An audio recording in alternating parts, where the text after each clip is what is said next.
కొడంగల్ కాంగ్రెస్ విజయవేరి సభలో ప్రియాంక గాంధీ మాట్లాడుతున్నారు. ఇప్పుడు లైవ్ చూద్దాం. कांग्रेस पार्टी ने उस समय सोनिया गांधी जी मेरी माता जी थी, उन्होंने आपकी आवाज को सुना. మీరు మీ ఆలోచనలు వెళ్ళబుచ్చారు, మీ హక్కులను అడిగారు, ఉద్యమాలు చేశారు, ప్రాణాలను అర్పించారు. మీ త్యాగాలను గ్రహించిన మా తల్లి సోనియా గాంధీ గారు మీకోసమే ఈ రాష్ట్రాన్ని ఏర్పరిచారు. आपके संघर्ष को समझा और आपकी परेशानियों को समझा. మీ బాధలను ఆలోచించారు, మీ అవసరాలను తెలుసుకున్నారు. लेकिन संघर्ष आपका था, కానీ ఉద్యమం మీది, పోరాటం మీది. आपके खून पसीने से बना ये प्रदेश, మీ చెమట రక్తంతో మీరు ఈ రాష్ట్రాన్ని ఏర్పరిచారు. सैकड़ों नौजवानों ने अपनी जान दी कि तेलंगाना बने. వేలాది మంది యువకులు తమ ప్రాణాలు అర్పించారు ఈ తెలంగాణ ఏర్పాటు కావాలని. और प्रदेश की सारी जनता ने एक सपना देखा था. वो सपना था कि तेलंगाना में अपना ही राज होगा, कि तेलंगाना में ऐसी सरकार बनेगी जिससे सब नौजवानों को रोजगार मिलेगा, तेलंगाना का विकास होगा. यही था आपका सपना और यही आज आपका सपना है. తెలంగాణ వాసులందరూ, యువకులందరూ, ఉద్యమకారులందరూ అనుకున్నది ఒకటే, తెలంగాణ రాష్ట్రం ఏర్పడినాక మా ఆలోచనలతో కూడిన తెలంగాణ ఉంటుంది, మా ఉపాధి అవకాశాలతో కూడిన తెలంగాణ ఉంటుంది, మాకు స్వేచ్ఛ స్వాతంత్రంతో కూడిన తెలంగాణ ఉంటుందని అనుకున్నారు. जब हमारे साथी या हमारे परिवार के सदस्य एक आंदोलन के लिए या अपने जो जिन चीजों में विश्वास करते हैं उसके लिए अपनी जान देते हैं, तो हमें उनके प्रति बहुत श्रद्धा होती है. ఎవరైతే ఒక ఉద్యమం గురించి, ఒక అవసరాన్ని గురించి తమ ప్రాణాలను సైతం లెక్క చేయకుండా ఉద్యమం చేస్తారో వాళ్ళ ఆలోచనలు పరిమళలు తీసుకోవాలి, వాళ్ళను గౌరవించాలి. जब शहादत देते हैं देश के लिए, प्रदेश के लिए, जनता के लिए, तो और भी हमारी श्रद्धा उनके प्रति बढ़ती है. ఉద్యమంలో ప్రాణాలు అర్పిస్తారు కొందరు, దేశం గురించి, రాష్ట్రం గురించి, ప్రజల గురించి. అటువంటి వారి మీద ఎంతో గౌరవప్రదమైన ఆలోచన మనకు ఉండాలి. मैं ये बात अच्छी तरह से निजी तौर से जानती हूँ, क्योंकि मेरी दादी जी इंदिरा गांधी जी ने भी इस देश के लिए शहादत दी. मेरे पिताजी भी इस देश के लिए शहीद हुए. उनके खून के बूंद इस धरती में मिले हुए हैं. ఉద్యమ స్ఫూర్తిలో ప్రాణాలు అర్పించిన వారి త్యాగాన్ని నేను గుర్తుంచుకోగలుగుతాను. ఎందుకంటే మా నాన్నమ్మ అయినటువంటి ఇందిరాగాంధీ గారు, నా తండ్రి గారైనటువంటి రాజీవ్ గాంధీ గారు ఈ దేశం కోసం ప్రాణాలు అర్పించారు. వారి రక్తపు చుక్కలు ఈ భూమిలో ఇంకి తమ ప్రాణాలను అర్పించారు. इसीलिए मैं समझती हूँ कि जो शहीद होता है उसके परिवार वाले, उसके करीबी, उसके साथी क्या सोचते हैं, क्या चाहते हैं. ఉద్యమంలో ప్రాణాలు అర్పించిన వారి నాయకుల యొక్క కుటుంబాలు, వాళ్ళ బంధువుల యొక్క ఆలోచనలు ఎలా ఉంటాయి, వాళ్ళ స్థితిగతులు ఎలా ఉంటాయనే విషయం నేను అర్థం చేసుకోగలను. और मैं अपने अनुभव से ये कह सकती हूँ कि वो यही चाहते हैं कि इनकी शहादत व्यर्थ न हो. నేను తెలుసుకోగలుగుతాను, ఎవరైతే ఉద్యమాల్లో ప్రాణాలు అర్పించారో వాళ్ళ త్యాగాలు వృధా కావద్దని వారి కుటుంబ సంబంధులు అనుకుంటారు. कि जिन असूलों के लिए, जिस मिट्टी के लिए वो शहीद हुए, उसका अच्छा हो, वो बने रहे और अच्छी तरह से सबका उस मिट्टी में, उस देश में, उस प्रदेश में विकास हो, सब आगे बढ़े. ये जो सपने थे उनके वो साकार हो. ఏ భూమి గురించి, ఏ నేల గురించి అయితే వారు ప్రాణాలను అర్పించారో వాళ్ళు అనుకుంటారు ఆ భూమిలో, ఆ దేశంలో ఉన్నటువంటి అన్ని వర్గాల ప్రజలు ఉన్నత స్థాయిలో ఉండాలని, అభివృద్ధి చెందాలని అనుకుంటారు. इसलिए मैं जानती हूँ कि तेलंगाना में भी जो आंदोलन हुआ आप उसे व्यर्थ नहीं जाने देना चाहते.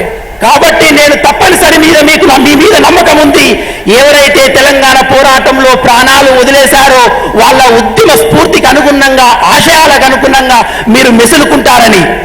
आपने तेलंगाना का सपना देखा, वो सपना साकार हुआ, तेलंगाना प्रदेश बना, आपने एक सरकार चुनी, बीआरएस की, केसीआर जी की सरकार आई. మీరందరూ తెలంగాణ గురించి స్వప్నం కన్నారు, అనేక సంవత్సరాలు తెలంగాణ రాష్ట్రం కోసం పోరాటారు. తెలంగాణ రాష్ట్రంలో బీఆర్ఎస్ ప్రభుత్వం వచ్చింది, ఇప్పటికి 10 సంవత్సరాలు గడిచాయి. मैं केसीआर जी को जानती नहीं हूँ, इसीलिए मैं उनकी नीयत के बारे में बोल नहीं सकती, लेकिन मुझे लगता है जब शुरू में सरकार बनी होगी तो हो सकता है कि उनकी भी नीयत सही थी, अच्छी थी और वो भी चाहते थे कि आपके लिए विकास होगा।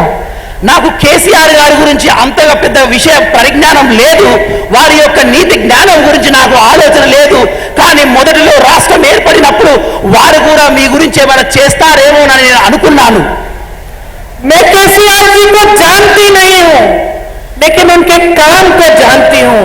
కేసీఆర్ గారి గురించి నాకు తెలియదు, కానీ కేసీఆర్ గారి పనితీరు గురించి మాత్రం నాకు పరిజ్ఞానం ఉన్నది.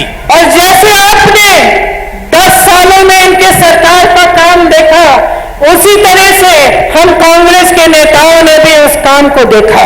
మీరందరూ ఏ విధంగానైతే ఈ 10 సంవత్సరాల బీఆర్ఎస్ పాలనను చూశారో అదే విధంగా కాంగ్రెస్ పార్టీ తరఫున మేము కూడా ఆ పనితీరును నిక్షిప్తంగా పరిశీలిస్తున్నాము.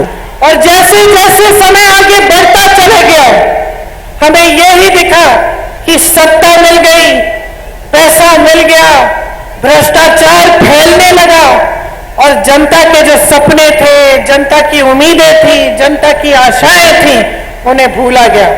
10 సంవత్సరాల సమయం గడుస్తున్న కొద్దీ పైసలు చూస్తున్నటువంటి ప్రభుత్వాలు ప్రజల యొక్క ధనాన్ని కొల్లగొడుతున్నారు. కుంభకోణం మీద కుంభకోణం చేస్తూ ప్రజల యొక్క ధనాన్ని ఈ బీఆర్ఎస్ ప్రభుత్వం పూర్తిగా కొల్లగొట్టింది.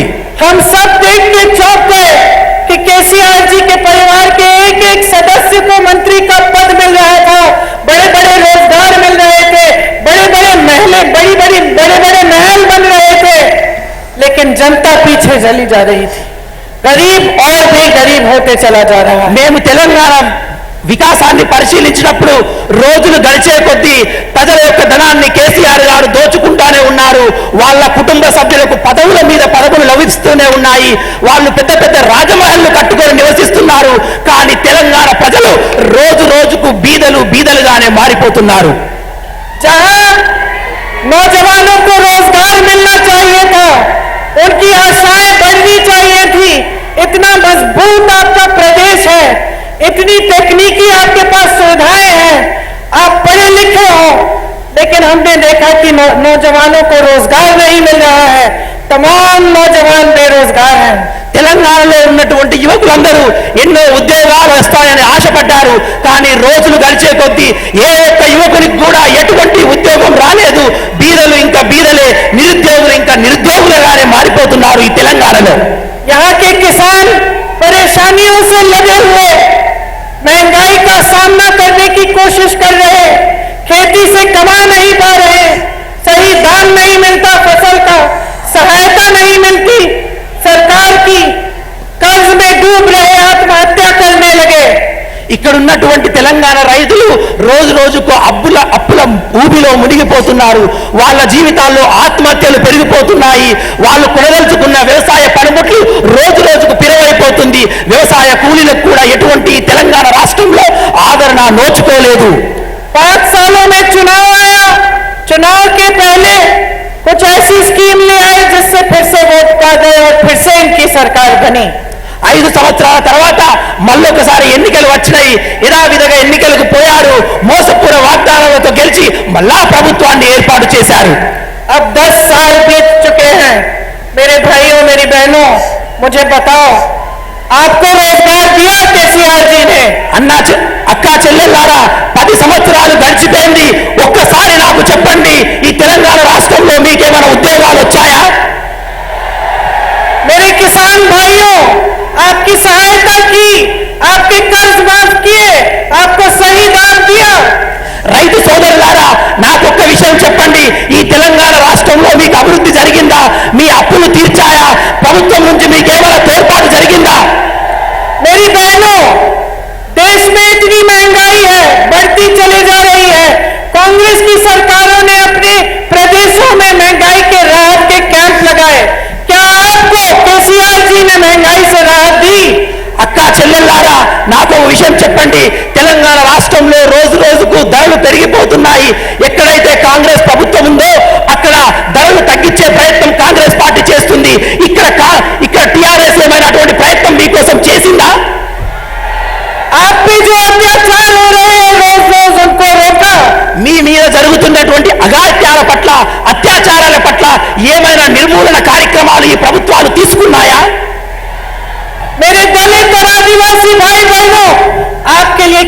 क्या केसीआर जी ने कुछ किया? ना आपको पट्टे दिए, आपकी सहायता की, आपको आगे बढ़ाया? నా దళిత ఆదివాస సోదరులకు నేను అడుగుతున్నాను, ఈ తెలంగాణ రాష్ట్రంలో కేసీఆర్ ప్రభుత్వం ద్వారా మీకేమైనా ఉపాధి అవకాశాలు దొరికాయా? మీరేమైనా పురోగతించారా? మీకేమైనా భూములు లభించాయా? तो क्या मिला तेलंगाना की जनता को? తెలంగాణ टीआरएस के 10 साल के राज में आपको क्या मिला? ఈ 10 సంవత్సరాల తెలంగాణ పాలనలో, తెలంగాణ రాష్ట్ర పాలనలో, ప్రభుత్వ పాలనలో ఈ తెలంగాణ ప్రజలకు ఏమి లభించింది అని నేను అడుగుతున్నాను. आपको भ्रष्टाचार मिला हर स्तर पर। एक भी ऐसा प्रोजेक्ट नहीं है तेलंगाना में जो पूरा हुआ है, और एक भी ऐसा प्रोजेक्ट नहीं है जिसमें से सारे पैसे इन्होंने खींचे और अपने मित्रों को, अपने परिवार को, अपने पूरी पार्टी को सींचा। ఈ తెలంగాణ రాష్ట్రంలో ఇప్పటికీ ఒక్క ప్రాజెక్టు కూడా లేదు, ఒక ప్రజా ఉపయోగమైన ప్రాజెక్టు ఒక్కటి కూడా కట్టలేదు.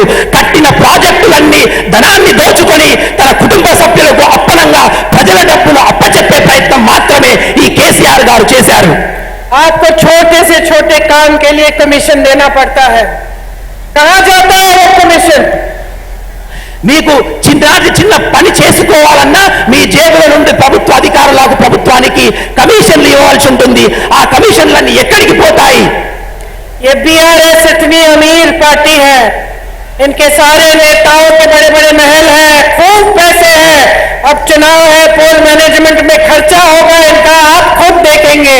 मैं आपसे पूछना चाहती हूँ, ये पैसे इनके पास कहां से आए? ఇప్పుడు కేసీఆర్ ప్రభుత్వం, టీఆర్ఎస్ పార్టీ ఎన్నికలకు ముందుకొస్తుంది. వాళ్ళు పోల్ మేనేజ్మెంట్ అని, ఎన్నికలని వేలాది కోట్లాది రూపాయలు ఖర్చు పెడుతున్నారు. నేను అడుగుతున్నా, ఈ కోట్లాది పైసలు ఎక్కడివి అని. आपको मालूम है कि लोकतंत्र में, जो कि हमारे देश में है, उसमें पैसे सरकार के नहीं होती। सारी जो संपत्ति होती है सरकार की, वो जनता की संपत्ति होती है। నేను మీ అందరికి ఒక విషయాన్ని తెలియజేయాలనుకున్నాను. ప్రజాస్వామ్యంలో ఉన్నటువంటి డబ్బు ప్రభుత్వ డబ్బు, అది ప్రభుత్వ డబ్బు కాదు. ఆ డబ్బంతా ప్రజలది, ఆ డబ్బంతా మీది. बहनों, जब आप सुनती हो कि इस प्रोजेक्ट में इतना बड़ा घोटाला हुआ, हजारों करोड़ रुपए किसी को मिल गए, किसी नेता ने खाए, तो आपको क्या लगता है कि एक दूसरे के पैसे खा रहे हैं? ये आपके पैसे हैं जो चोरी हो रहे हैं। ये वो पैसे हैं जो आपकी स्कीम्स में जाने चाहिए। ये वो पैसे हैं जिनसे किसानों के कर्ज माफ होने चाहिए। ये वो पैसे हैं जिनसे आपको रोजगार मिलना चाहिए। ये वो पैसे हैं जिनसे मेरी बहनों के खाते में हर महीने पैसे जाने चाहिए। రాష్ట్రంలో పెద్ద పెద్ద కుంభకాలు జరుగుతుంటాయి. కుంభకోణాలు జరిగినప్పుడు వేలాది పైసలు, ప్రభుత్వ పైసలు నాయకుల దగ్గరికి వెళ్తాయి. ఈ పైసలంతా ఎక్కడిది? ఈ డబ్బంతా ఎక్కడిది? ఈ డబ్బంతా ప్రజల డబ్బు, ఈ డబ్బంతా మీ డబ్బు. ఏ డబ్బు అయితే మీ ఉద్యోగ అవకాశాల కోసం ఖర్చు పెట్టాలో, ఏ పైసలు అయితే మీ పురోగతి కోసం ఖర్చు పెట్టాలో, ఏ డబ్బు అయితే మీ అభివృద్ధి కోసం ఖర్చు పెట్టాలో, ఆ డబ్బును వీళ్ళు తమ సొంత ఖాతాల్లోకి దోచుకొని కుంభకోణాలు చేస్తున్నారు. बहनों और भाइयों, देश में आज जो परिस्थितियां हैं उनको अच्छी तरह से समझना बहुत जरूरी है। అక్క చెల్లెల్లారా, అన్నా తమ్ముళ్ళారా, ఈ రోజు రాష్ట్రంలో నెలకొల్పున్నటువంటి విషయాలను మీరు చాలా సంక్షిప్తంగా ఆలోచిస్తూ ఉండాలి. देश में नरेंद्र मोदी जी की बीजेपी की सरकार है। దేశంలో నరేంద్ర మోదీ గారిది బీజేపీ ప్రభుత్వం ఉంది. 10 सालों से ये सरकार चल रही है। 10 సంవత్సరాల నుండి ఆ ప్రభుత్వం నడుస్తుంది. 10 सालों से यहाँ प्रदेश में बीआरएस की सरकार चल रही है। 10 సంవత్సరాల నుండి ఈ తెలంగాణ రాష్ట్రంలో బీఆర్ఎస్ ప్రభుత్వం నడుస్తుంది. आज देश की परिस्थिति ये है कि देश का किसान औसत 27 रुपए एक दिन में बनाता है, और एक उद्योगपति नरेंद्र मोदी जी के दोस्त अडानी जी एक दिन में 1600 करोड़ रुपए कमाते हैं। ఈ రోజు ఈ దేశ రైతులు, ఈ రాష్ట్ర రైతులు సంపాదించినటువంటి డబ్బంతా నరేంద్ర మోడీ గారి మిత్రుడైనటువంటి అదాని గారు రైతుల కన్నా మించిన కోట్లాది పైసలు అదాని గారు సంపాదిస్తున్నారు. आज देश की परिस्थिति ये है कि जितनी भी देश की संपत्ति थी, बड़े बड़े बंदरगाह, बड़े बड़े हवाई अड्डे, बड़ी बड़ी कंपनियां जिनसे जनता को रोजगार मिलता था, वो एक के बाद एक नरेंद्र मोदी जी और उनकी सरकार ने बड़े बड़े उद्योगपतियों को कोड़ियों के दाम में बेच दी और सौंप दी। ఇప్పుడు ఈ దేశ సంపదలైనటువంటి పెద్ద పెద్ద విమానాశ్రయాలు, కంపెనీలు, ప్రభుత్వ రంగ సంస్థలు నరేంద్ర మోదీ గారు తన దగ్గర స్నేహితులైనటువంటి ఇద్దరు ముగ్గురు పెట్టుబడిదారులకు, అదానికి, అంబానీకి అప్పనంగా అప్పచెప్తున్నారు. देश की परिस्थितियां ये है कि जब देश का किसान महीनों के लिए आंदोलन कर रहा था, बगैर पानी के, बगैर बिजली के, जब सैकड़ों किसान शहीद हुए, तब नरेंद्र मोदी जी अपने घर से बाहर ही नहीं आए उनकी बात सुनने के लिए। దేశంలో ఉన్నటువంటి రైతాంగం నెలల తరబడి చలిలో, వానలో నిరసన తెలియజేస్తుంటే వారి యొక్క బాగోగులు పరిశీలించడానికి ఈ నరేంద్ర మోడీ గారు ఒక్క నిమిషం కూడా రైతుల పట్ల మాట్లాడలేదు. जब किसान कर्ज में डूब रहा होता है, तब सरकार, केंद्र की सरकार कहती है हमें कर्ज माफ करने के लिए पैसे नहीं है, लेकिन अदानी जी, अंबानी जी के हजारों करोड़ रुपए माफ कर देते हैं। రైతాంగం అప్పుల ఊబిలో మునిగిపోయి ఉండి బాధపడుతున్నప్పుడు ఈ కేంద్ర రాష్ట్ర ప్రభుత్వాలు వాళ్ళను అప్పులను తీర్చే ప్రయత్నం చేయదు. కానీ పెట్టుబడిదారి వ్యవస్థలైన అదానీ గారు, అంబానీ గారికి మాత్రం వేల కోట్ల అప్పులను మాఫీ చేస్తారు. नरेंद्र मोदी जी ने कुछ सालों पहले अपने लिए 2 हवाई जहाज खरीदे। 2 हवाई जहाज 16,000 करोड़ रुपए के। एक नरेंद्र मोदी जी के लिए 16,000 करोड़ रुपए किसके थे? जनता के पैसे थे। उन्होंने खर्चे। उसी समय यूपी के किसानों का बकाया, गन्ना के किसानों का बकाया 15,000 करोड़ रुपए था। उसी समय नरेंद्र मोदी जी की सरकार कह रही थी हमें तुम्हारे बकाये को खत्म करने के लिए पैसे नहीं है, देने के लिए पैसे नहीं है, लेकिन उतने ही पैसे उन्होंने खर्च किए अपने लिए 2 हवाई जहाज खरीदने के लिए। కొద్ది రోజుల క్రితం నరేంద్ర మోదీ గారు 2 ఖరీదైన కోట్లు ఖర్చు పెట్టి 2 ఖరీదైనటువంటి విమానాలు కొన్నారు. ఆ విమానాలు విలాసవంతమైన విమానాలు. కానీ అదే సమయంలో దేశ రైతాంగం అప్పుల ఊబిలో మునిగిపోయి ఉండి వాళ్ళ అప్పులు మాఫీ చేయమని కేంద్ర ప్రభుత్వాన్ని అడిగినప్పుడు ఆ అప్పులు మాఫీ చేయడానికి కేంద్ర ప్రభుత్వం దగ్గర ఎటువంటి డబ్బులు లేవని వాళ్ళు చెప్పారు. पूरे देश भर में आज सरकारी कर्मचारियों की एक ही मांग है, हमें पुरानी पेंशन दो। इसके लिए भी केंद्र सरकार कहती है हमारे पास पैसे नहीं है। ఇప్పుడు దేశంలో ఉన్నటువంటి ప్రభుత్వ ఉద్యోగులందరిది ఒకే ఒక బాధ, ఒకే ఒక అవసరం, మా అందరికీ పాతనైనటువంటి పెన్షన్ స్కీమును అమలు చేయమని. దానికి కూడా ఈ కేంద్ర రాష్ట్ర ప్రభుత్వాల దగ్గర డబ్బులు లేవు అని వాళ్ళు చెప్తున్నారు. तो बहनों और भाइयों अच्छी तरह से समझ लो, किसानों के लिए पैसे नहीं है, कर्मचारियों के लिए पैसे नहीं है, महिलाओं के लिए मदद करने के लिए पैसे नहीं है, नौजवानों के लिए रोजगार बनाने के लिए कुछ समस्या, कुछ योजना नहीं है, लेकिन बड़े बड़े उद्योगपतियों के लोन माफ करने के लिए पैसे हैं, हवाई जहाज खरीदने के लिए पैसे हैं, नए संसद भवन बनाने के लिए हजारों करोड़ रुपए खर्चने के लिए पैसे हैं, बड़ी बड़ी इमारतों के लिए G20 के लिए पैसे हैं, लेकिन इस देश की जनता के लिए जनता के अपने पैसे नहीं है। సోదరులారా, అందరూ ఒక్క విషయం ఆలోచించండి, ఒక్క విషయం గమనించండి.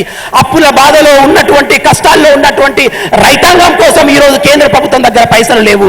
మహిళల అభివృద్ధి గురించి పైసలు లేవు, యువకుల ఉద్యోగం గురించి పైసలు లేవు.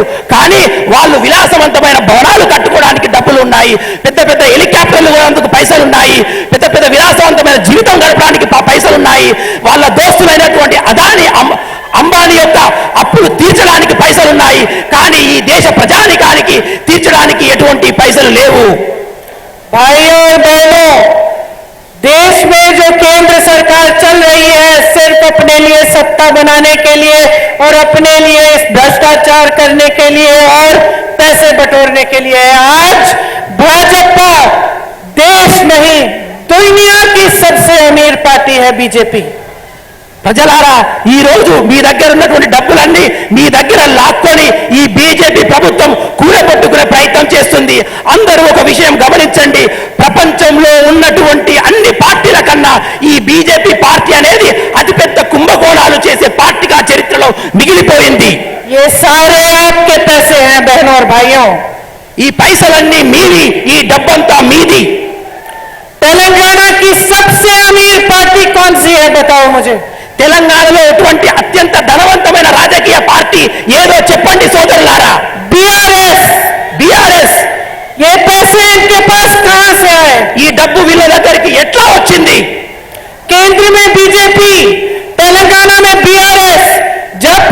को मदद चाहिए, दिल्ली में बीआरएस उन्हीं के साथ वोट करती है पार्लियामेंट में। కేంద్రంలో బీజేపీ, రాష్ట్రంలో బీఆర్ఎస్.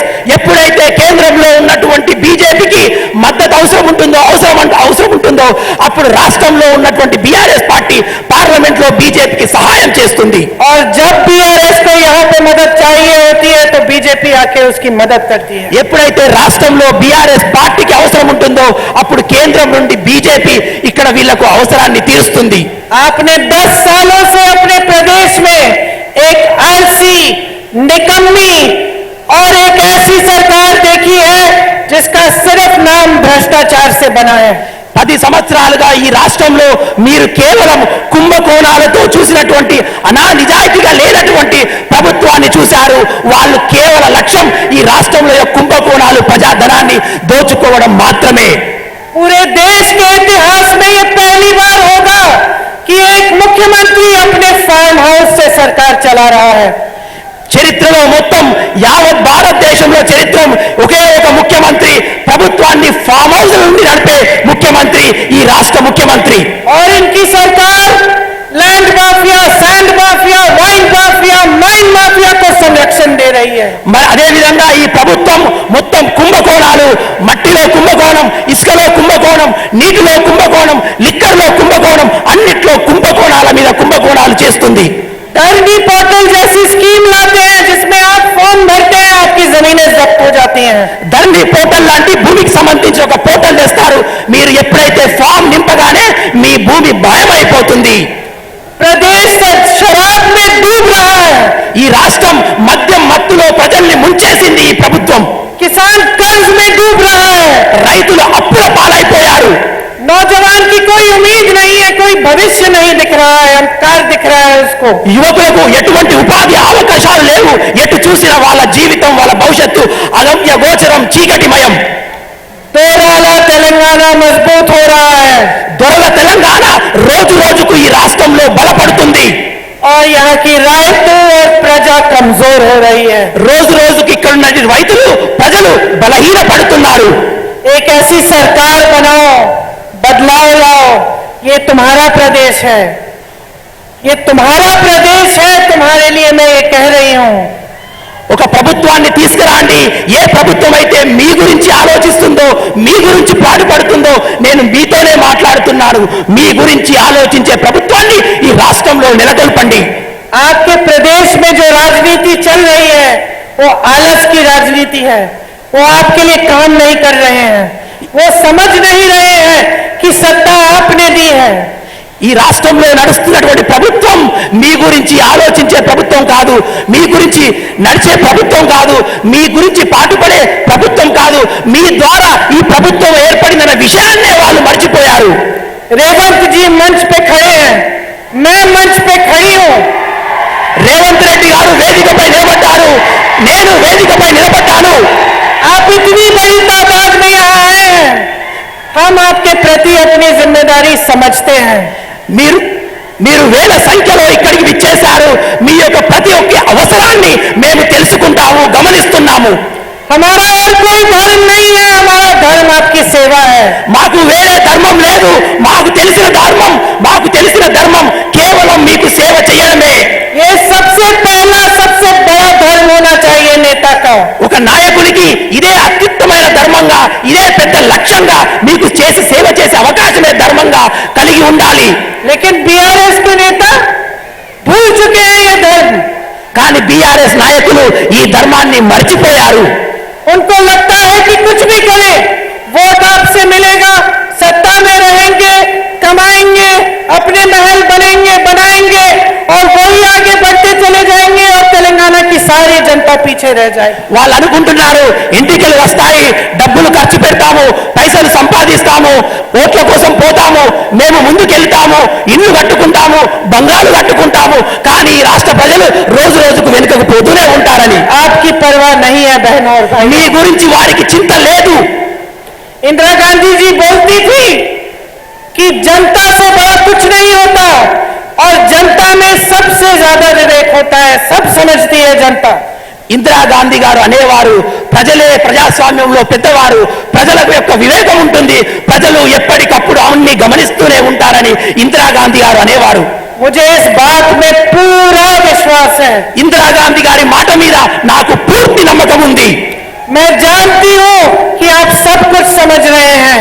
ये सारे खेल जो आपके साथ खेले जा रहे हैं, आपको कुछ कहते हैं नेता, कुछ और करते हैं. चुनाव के समय आपसे वोट मांगते हैं, चुनाव के बाद आपको भूल जाते हैं. अपने अपने महल बनाते हैं, आपके लिए झुग्गी झोपड़ी भी नहीं बनाते. अपने बच्चों परिवारों को मंत्री बना देते हैं, लेकिन आपको रोजगार नहीं देते. आप सब समझ रहे हो, मैं जानती हूँ. నాకు తెలుసు, మీరందరూ గమనిస్తున్నారు, ఈ రాష్ట్ర ప్రభుత్వాల ఆలోచనలు గమనిస్తున్నారు, వాళ్ళు సంపాదిస్తున్న డబ్బులను ఆలోచిస్తున్నారు, వాళ్ళు చేస్తున్న కుంభకోణాలు ఆలోచిస్తున్నారు. కానీ వాళ్ళ సంపాదనే ఉంటుంది, కానీ మీకు ఒక చిన్న గుడిసె కూడా ఇచ్చే, మీకు ఒక విద్యా అవకాశం ఇచ్చే అవకాశాలు ఈ రాష్ట్ర ప్రభుత్వం కల్పిస్తలేదని మీరు గమనిస్తున్నారనే విషయం నాకు తెలుసు. देखो, आपको जागरूक बनना पड़ेगा. మీరందరూ జాగృతి కావాలి అని నేను విజ్ఞప్తి చేస్తున్నాను. अगर आप जागरूक नहीं बनेंगे, अगर आप नेता से सवाल नहीं करेंगे, अगर आप राजनीतिक दलों को जवाबदेह नहीं बनाएंगे, तो नुकसान आपका होगा.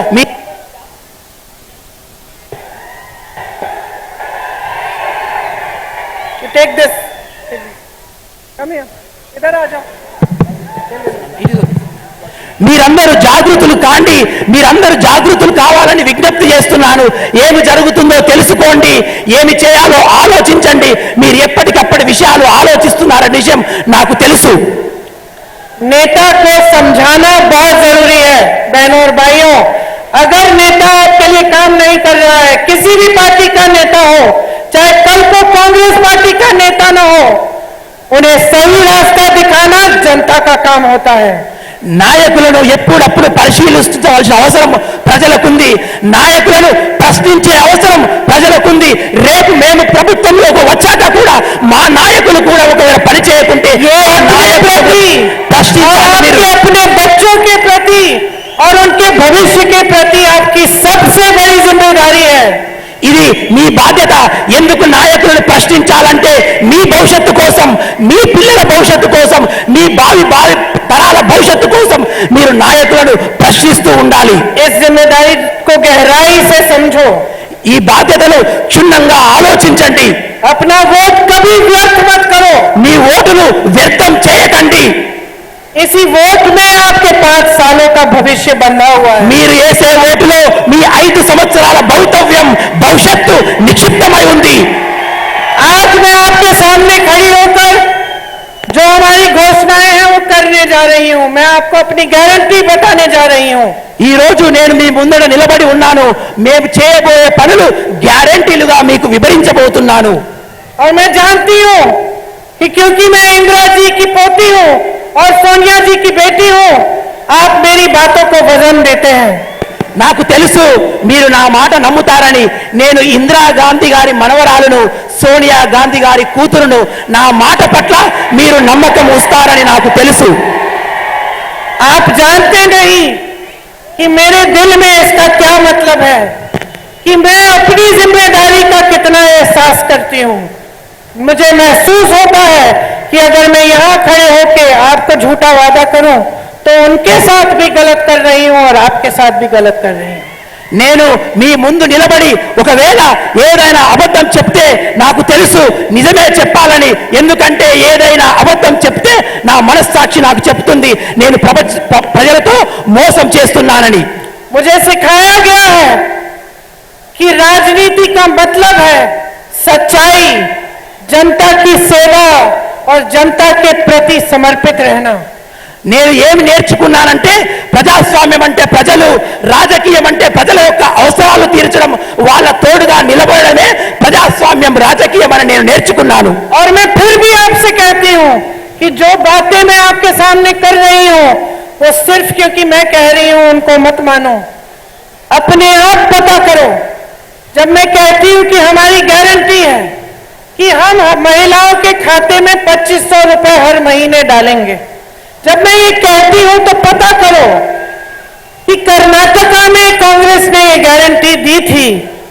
क्या कर्नाटका में ये सच हो रहा है कि नहीं हो रहा है? खुद पता करो. पूछो अपने रिश्तेदारों से, अपने दोस्तों से जो कर्नाटका में है, पता चलेगा कि हाँ, ये लोग अगर कुछ कह रहे हैं, गारंटी दे रहे हैं, इसका कुछ सही आधार है, तभी अपना वोट दो।